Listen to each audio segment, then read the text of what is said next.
we're going to talk about the shadow problem. It's one of my favorite problems. Okay, so I want you to read it really quickly. You're going to pause me while you read it, and then for the first read through, and then the second read through, we'll read it for understanding, writing information in a diagram. So do that. Pause me. All right, so I already drew in the lamppost and me, and this says I'm walking away. So I'm walking this direction. I'm walking away from a 12-foot lamppost, and I'm 5'2". No lie, I am 5'2". Okay, that might be a little bit of a lie. I might be pushing it.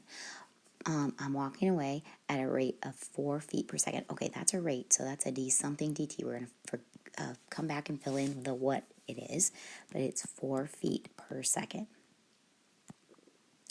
All right, she notices her shadow. Okay, here's my shadow.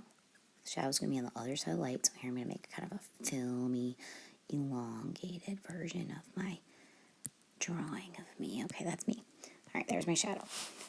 She estimates this to be 8 feet long. All right, let me erase some of this that got in the way. Now, 8 feet long. At what rate is her shadow? Okay, so the shadow, the further you move, is going to get longer. Think about that for a minute if you need to, but the further this Miss Kyte goes this way, her shadow's going to get longer than 8 feet that it is at this moment.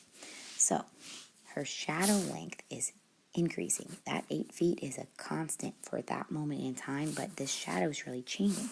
So maybe we need to call this S for shadow. All right, so that's that 8 feet is changing. That rate that they're talking about is ds dt. That's what we're looking for. When the shadow is 8 feet tall, and then we don't even really know this, but let's call it an x. So isn't that the variable for the rate at which she's moving away? Miss Kyte is moving away from the lamppost. She's moving away at 8 feet per second. So this distance is changing by 4 feet per second. I might have said 8, so apologies if I said that. So that's a dx dt because this distance, this x, is changing. This x right here is changing at 4 feet per second. Now, what are we going to do? So, if you haven't noticed already, and you didn't know this about shadows and light, they always make similar right triangles. Do you see the two right triangles? There's this little guy with Miss Kyte in the shadow, and then there's this bigger guy with the lamppost and the big right triangle. So we're going to need to use that idea. So at this point, before we go too much further, we need to think about this one is in feet. This length is in feet and inches, and this one's in feet. You either have to make a conversion to feet or make a conversion to inches. So either make this 5 feet 2 inches a decimal. It is not 5.2. That would be different. Or change these other two to inches. I find changing them to inches easier because you won't have a decimal at all. So I'm going to call this 5 62 inches. I'm going to call the 12 feet. 12 times 12 is 144, so it's 144 inches. That's the same thing. And then this 8 feet is 96 inches. All right, so let's set up some proportions. This tall side over here, this lamppost, to Miss Kyte, 144 inches divided by 62 inches. That is the ratio in which all of the big reddish triangle is proportional to the small little triangle here. So everything should be in that ratio, big to small. So let's see. This triangle right here, the small grayish triangle, we're going to say this length. Now careful, that 8 is the moment in time. It is changing. That shadow is changing. So really that's a variable. We're going to say it's S for that small triangle's other leg. But this bottom is tricky. It tends to throw people. It's not just X. It's X plus S. It's that whole length. It's this distance plus the shadow. So that's an X plus S. All right, so setting up that ratio is really important with the two similar triangles. But good news is, once you get that proportion for similar things, much like the cone problem, we just cross multiply.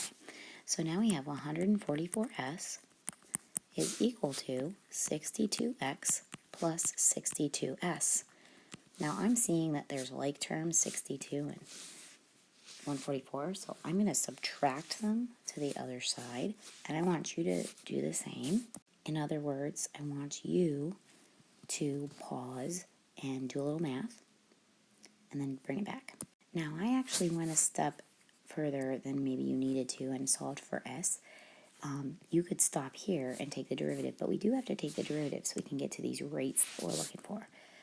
So now I'm going to take the derivative. That's ds dt is equal to 31 over 41 divided by 41 dx dt. Now, we had dx dt. It was 4 feet. Now, beware, that's feet. We did everything else in inches. So we need to multiply by 12 and put in 48 inches per second so that at least we're consistent with units, because bad things will happen. This is going to move a little bit on you. Sorry, fair warning. So now I've got ds dt is equal to 31 41s times 48. Sorry, I was trying to write 84. All right, and get an answer.